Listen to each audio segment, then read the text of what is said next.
त्रिभुवन सिंह जी, इस समय वर्तमान समय में उत्तर प्रदेश के शिक्षा मित्रों को लेकर एक राजनीति नया मोड़ ले चुकी है। शिक्षा मित्र लगातार उत्तर प्रदेश की सरकार 2017 से सरकार की तरफ टिकटिकी लगाए देख रहे थे और 2022 का समय आ चुका है। बहुत जल्द, संभवतः 4-6 दिन में आचार संहिता लगने जा रही है। क्या लगता है शिक्षा मित्रों को, क्या इस वर्तमान सरकार से कुछ मिलेगा, या शिक्षा मित्रों की अगली रणनीति किस तरह की होगी, कैसी होगी? शिक्षा मित्र अगर कुछ मांग रहे हैं या शिक्षा मित्रों की जो समस्याएं हैं वो क्या है, हम विस्तार से जानना चाहेंगे आपसे त्रिभुवन सिंह जी। देखिए, ऐसा है कि वर्तमान की सरकार ने विगत लंबे समय से वादे, आश्वासन और बहुत सारी बातें उनके सम्मानित नेताओं के द्वारा कही गई। आदरणीय प्रधानमंत्री, माननीय प्रधानमंत्री के द्वारा, प्रधानमंत्री जी के द्वारा, माननीय मुख्यमंत्री जी के द्वारा, माननीय अमित शाह जी के द्वारा, माननीय राजनाथ सिंह के द्वारा बहुत सारे वादे संविदा कर्मचारियों को लेकर के पूर्व में वादे किए गए जब इनकी सरकार नहीं थी। सरकार आने के बाद मैं समझता हूं कि सरकार आने के बाद उत्तर प्रदेश सरकार का जो संकल्प पत्र था, तो उन्होंने ये वादा किया था कि उत्तर प्रदेश में जो भी पार्टियां हैं वो अपना घोषणा पत्र जो है बनाती हैं, और हम जो है संकल्प पत्र लेके आ रहे हैं, और हमारे संकल्प पत्र में हम जो भी वादे कर रहे हैं वो सारे वादे हम पूरे करेंगे। ऐसा भारतीय जनता लेकिन पार्टी ने अपने लेकिन घोषणा पत्र में कहा। लेकिन अभी जितनी भी रैली हो रही है उत्तर प्रदेश में, उनमें तो रैलियों में गर्व से कहा जा रहा है कि हमने जो भी संकल्प पत्र में वादे किए वो सभी नहीं, पूरे कर दिए गए नहीं, हैं। नहीं, नहीं, ऐसा नहीं है। मीडिया ने जो भी मीडिया के माध्यम से जो भी चीज़ें निकल कर आई और जो भी भारतीय जनता पार्टी ने अपने वादे किए हैं, उसमें ऐसा नहीं कि इनके सारे वादे पूरे हो गए हैं। जैसे कौन सा पूरा नहीं हुआ है? देखिए, जैसे कौन सा नहीं पूरा हुआ है, एक बहुत बड़ा वादा उत्तर प्रदेश के 17 लाख संविदा कर्मचारियों से जो किया गया था, इन्होंने अपने घोषणा पत्र में भी रखा। और माननीय राजनाथ सिंह जी ने, कौशल किशोर जी ने, अमित शाह जी ने एक बहुत बड़ी रैली की थी, जिसमें अमित शाह जी नहीं थे, राजनाथ सिंह जी थे और कौशल किशोर जी थे।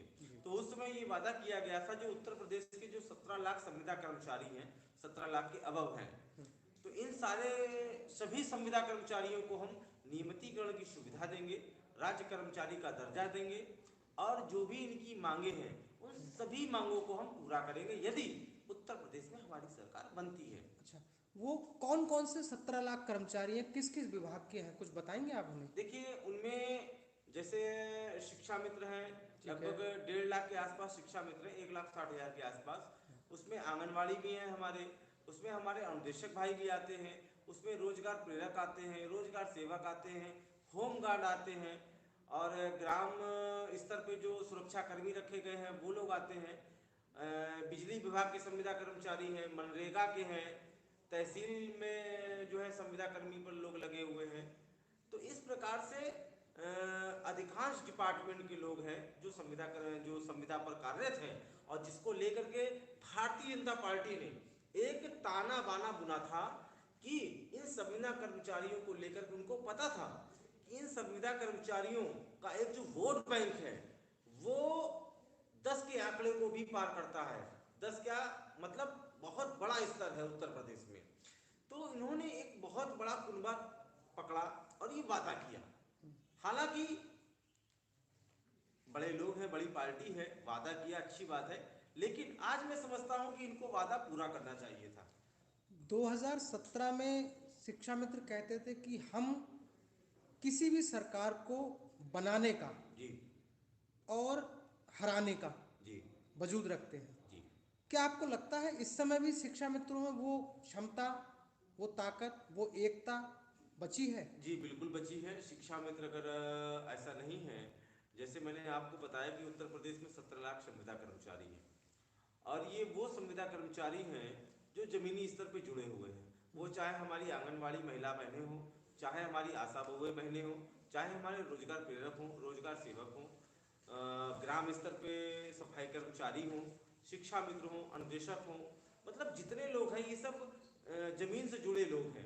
और कहीं ना कहीं ये देखा जाए कि भारतीय जनता पार्टी ने जो वादा किया था, जो इतनी बड़ी रैली की थी, यही था, दूरदर्शी सोच को लेकर के किया था कि ये लोग जमीनी स्तर से जुड़े हुए लोग हैं और कहीं ना कहीं इसका बेनिफिट हमको मिलेगा।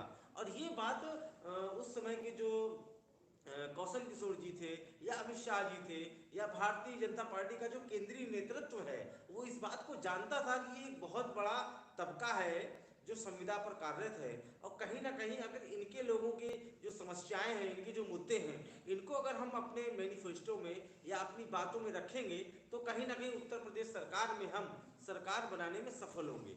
और जाहिर सी बात है कि जब इन सारी बातों को लेकर के भारतीय जनता पार्टी चुनाव में उतरी और माननीय मोदी जी का चेहरा एक इन्होंने प्रेजेंट किया, तो इसका उनको बेनिफिट मिला। लेकिन एक लंबे समय के बाद आज मैं ये कह सकता हूँ, मैं मीडिया के चैनल के माध्यम से और तमाम मीडिया चैनल के माध्यम से, जैसा आप आए हैं, बात हो रही है, तो मैं बताना चाहता हूँ कि भारतीय जनता पार्टी की सरकार में केवल और केवल निराशा मिली है। माननीय प्रधानमंत्री जी, आप मैं बता दूं पूरे देश और प्रदेश के लोगों को, आप चूंकि मीडिया जगत से हैं, माननीय प्रधानमंत्री जी ने ये वादा किया था शिक्षा मित्रों से, अनुदेशकों से, आंगनबाड़ियों से, गृह मंत्री हैं जो उनके राजनाथ सिंह जी हैं, रक्षा मंत्री जी हैं, वादा किया था कि सभी लोगों को हम राज्य कर्मचारी का दर्जा देंगे। लेकिन आज किसी भी संविदा कर्मी को राज्य कर्मचारी का दर्जा नहीं दिया गया है। मैं पूछना चाहता हूं आदरणीय प्रधानमंत्री जी कि आपके होते हुए उत्तर प्रदेश का संविदा कर्मचारी अलग क्यों है, उनको उनका हक क्यों नहीं दिया जा रहा है, जबकि डबल इंजन की सरकार है। ये आप भी कहते हैं कि डबल इंजन की सरकार है, और मैं जो बातें करता हूं, मतलब हमारे जो प्रधानमंत्री जी का वादा करते हैं, वो ये कहते हैं कि मैं वादा निभाने वाली बिरादरी से हूं, भूलने वाली बिरादरी से नहीं हूं। हमने जो वादे किए वो हमने पूरे किए। लेकिन माननीय प्रधानमंत्री जी, आपसे करबद्ध निवेदन है कि उत्तर प्रदेश के 1.5 लाख से अधिक शिक्षा मित्र, आंगनबाड़ी, अनुदेशक, रोजगार सेवक, प्रेरक, बिजली विभाग में कार्यरत, मनरेगा में कार्यरत आदि तमाम ऐसे संविदा कर्मचारी हैं जिनकी संख्या 17 लाख से अधिक है, उनके लिए आपने क्या किया? उनके लिए मान्यवर आपने क्या किया जब उत्तर प्रदेश में आचार संहिता 9 तारीख, 10 तारीख, 11 तारीख कभी भी लग सकती है, और आज उत्तर प्रदेश का जितना भी संविदा कर्मचारी है अपने आप को ठगा सा महसूस कर रहा है। इसमें मुझे बोलने में कोई भी हिचक नहीं है। हम एक जानकारी चाहते हैं, इको गार्डन में जो आपका धरना चल रहा है जी वो धरना सरकार के विरोध में चल रहा है जी या किस लिए? नहीं, हम सरकार के विरोध में नहीं है। हम ये आपके मीडिया चैनल के देखिए, अगर आप धरना दे रहे हैं तो सरकार के विरोध में तो है। नहीं, हम बता रहे हैं ना जी। देखिए, किसी बात को कहने के दो पहलू होते हैं।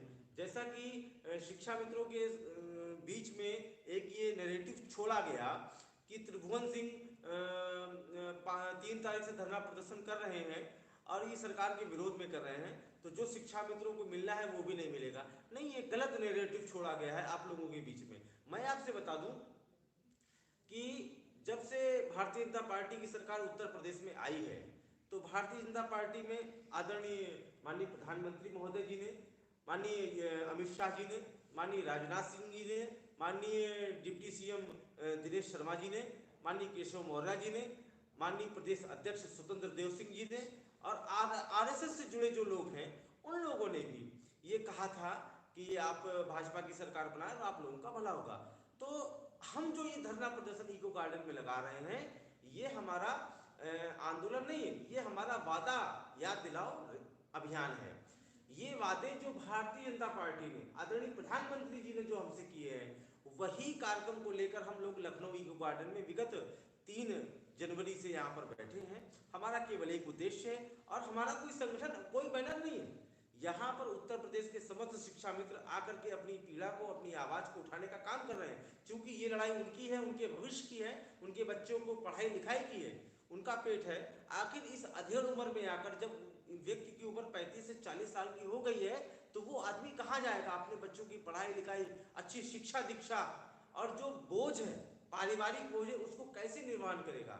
और आपको पता होगा कि इसी बीच में कोविड काल आया, तमाम सारी गवर्नमेंट की केंद्रीय योजनाएं हैं जिसमें चुनाव हो या पल्स पोलियो हो, ऐसा या हमारे प्रधानमंत्री जी ने और मुख्यमंत्री जी ने भी कहा है, लोग सदन में भी कहा है कि जी। हमारे जितने भी संविदा कर्मचारी हैं उन्होंने बहुत ही मनोयोग से जी। कोविड काल में अपना सहयोग जी। किया है और उसी जिसके बात लिए का उन्होंने तारीफ भी की है। जी, इसी बात का कष्ट है कि एक तरफ आप हमारा हौसला अफजाई करते हैं, हमारी जो उपलब्धियां हैं उनको गिनाते हैं, लेकिन माननीय प्रधानमंत्री जी, हम ये कैसे मान लें कि आपके द्वारा जो ये बात कही गई थी कि शिक्षा मित्रों की समस्याएं मेरी हैं, शिक्षा मित्रों की जिम्मेदारी मेरी है, हमारी सरकार बनेगी, 3 महीने के अंदर आपकी समस्याओं का स्थायी समाधान किया जाएगा, आपने अपने संकल्प पत्र में रखा।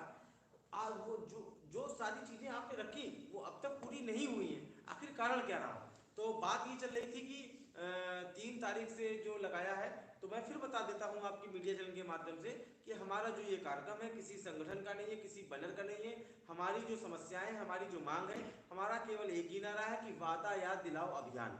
उत्तर प्रदेश या केंद्र सरकार, सेंट्रल गवर्नमेंट हो या स्टेट गवर्नमेंट हो, डबल इंजन की सरकार है, इन सभी लोगों ने वादा किया था और उस वादे को ही याद दिलाने के लिए हम लोग अनिश्चितकालीन धरने पर बैठे हैं, वादा याद दिलाओ अभियान के तहत। यहाँ पर कोई संगठन नहीं है और मैं आपके YouTube चैनल के माध्यम से, आपकी मीडिया के प्लेटफॉर्म के माध्यम से मैं ये सभी शिक्षा मित्रों से हाथ जोड़कर कटिबद्ध निवेदन करता हूँ कि आप सभी लोग अपने परिवार के लिए, अपने बच्चों के लिए, अपनी पढ़ाई के लिए, अपने पेट के लिए लखनऊ इको गार्डन में आए, अपने हक की लड़ाई लड़ें, क्योंकि 9 तारीख या 10 तारीख के आसपास आचार संहिता लगने की प्रबल संभावना है। यदि आचार संहिता लग जाती है तो हमारे पास कोई भी साधन नहीं होगा।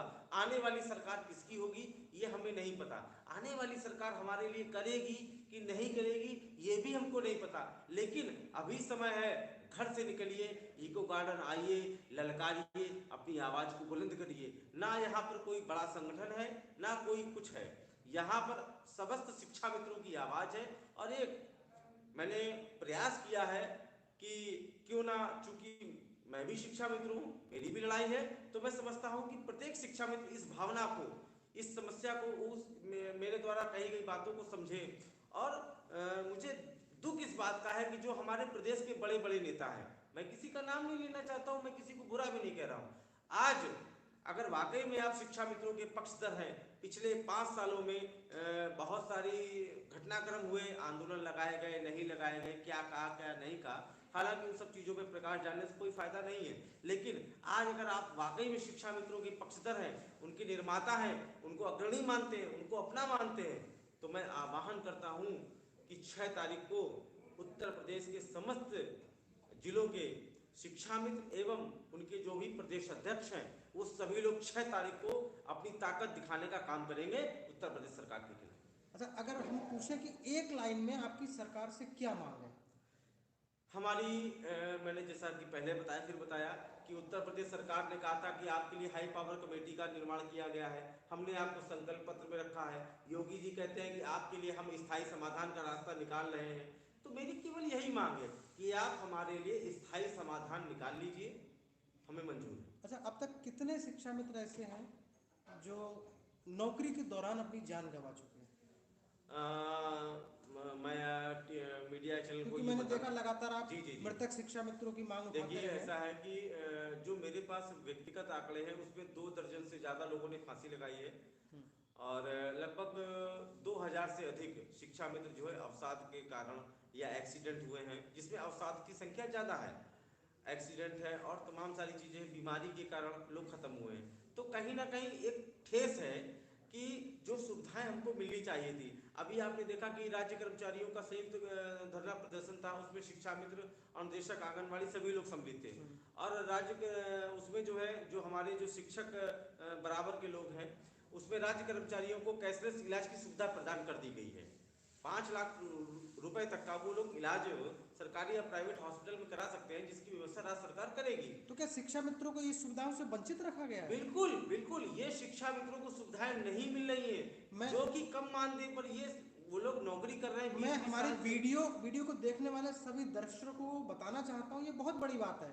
जो शिक्षा मित्र 2001 से लेकर 2022 होने आ गई है और बेसिक में काम कर रहे हैं, एक शिक्षक की तरह बच्चों को पढ़ा रहे हैं, उनके लिए उनके स्वास्थ्य को लेकर भी सरकार पूरी तरह से गंभीर नहीं है। नहीं है। मैं वही कहना चाह रहा हूँ आपके चैनल के माध्यम से, जो लोग आज के ठीक 4 साल पहले 5 साल पहले नौकरी में आए, राज्य सरकार ने कहा है कि हम आपको कैशलेस की सुविधा दे रहे हैं, लेकिन दुख इस बात का है कि जो हमारे सीनियर नेता हैं, सीनियर मोस्ट नेता है, वो बिल्कुल चुप्पी साधे हुए हैं, सरकार के पक्ष में है कि विपक्ष में, कुछ नहीं पता चल रहा है। लेकिन वो ना तो आंदोलन करना चाह रहे हैं, ना करने देने चाहते हैं कि कोई आंदोलन करे। आखिर इसके पीछे कारण क्या है? लेकिन हमारा भोला भाला शिक्षा मित्र ये नहीं समझ पा रहा है कि ये कितना महत्वपूर्ण समय है, और इस महत्वपूर्ण समय में अपनी उपस्थिति को यहाँ सुनिश्चित करे और अपनी आवाज स्वयं लड़े। मैंने अभी एक छोटा सा एग्जाम्पल और दूंगा। अभी कोविड काल में 200 से अधिक शिक्षा मित्र पंचायत चुनाव में ड्यूटी के दौरान एक्सपायर हुए। उसमें मैंने देखा था योगी और जी ने उसमें ट्वीट किया किसी था। नहीं, उसमें किसी भी संगठन के बड़े नेता ने उनकी लड़ाई नहीं लड़ी। किसी के पास डाटा नहीं होगा कि कितने लोग एक्सपायर हुए। लेकिन योगी जी ने तो कहा था ना कि हम उनको देंगे। किसी को नौकरी नहीं दी है, झूठ है। ये ट्वीट माननीय मुख्यमंत्री जी के उससे हुआ है, ट्विटर हैंडल से, लेकिन किसी को भी नौकरी नहीं दी गई है। और सबसे गजब की बात यह है कि जो लोग एक्सपायर हुए, बड़े बड़े संगठन दावे करते हैं कि शिक्षा मित्र के हितैषी हम हैं हितैषी शिक्षा मित्र के, लेकिन किसी भी संगठन के सबसे बड़े नेता जो भी हों, किसी ने भी मृतक शिक्षा मित्रों को लेकर के कोई बयान अगर दिया हो तो बताएं। आप बताइए, किसी भी शिक्षा मित्र के बड़े नेता ने कोई बयान दिया हो, कोई टिप्पणी की हो, या उनकी लड़ाई आवाज उठाई हो? मतलब मुझे दर्द है, मुझे गम है कि मैं लड़ रहा हूं, लेकिन आज शिक्षा मित्र यहाँ पर नहीं दिख रहा है। इस बात का मुझे कष्ट है कि मैंने क्या नहीं किया अपने लोगों के लिए। बस ठीक है, मैं अब से ज्यादा नहीं बोल पाऊंगा। ठीक है, हम इस वीडियो के माध्यम से प्रदेश भर के सभी शिक्षा मित्रों से निवेदन करते हैं, इस वीडियो को ज़्यादा से ज़्यादा देखें और आपकी लड़ाई लड़ रहे भाई त्रिभुवन सिंह की आवाज़ को आप जन जन तक पहुंचाएं, प्रत्येक शिक्षा मित्र तक पहुंचाएं और इनके कंधों को मजबूत करें, अपनी आवाज़ उठाएं।